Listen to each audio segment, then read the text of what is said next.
Tell us what is share lost impression share. So that is limited by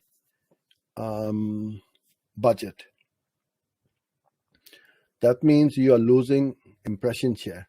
Now, so let me repeat this again. There's two ways you can lose impression share. One is by budget, and one is by your bids. So if you're not bidding aggressively, Google will not show you ads more because your competitors are outranking you, outbidding you. So you're going to have less impressions.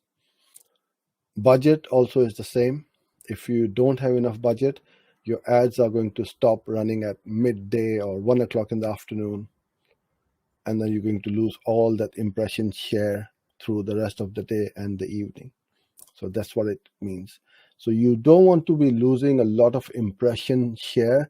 That is a really good metric to look at to see how competitive or not your bids, your budget is.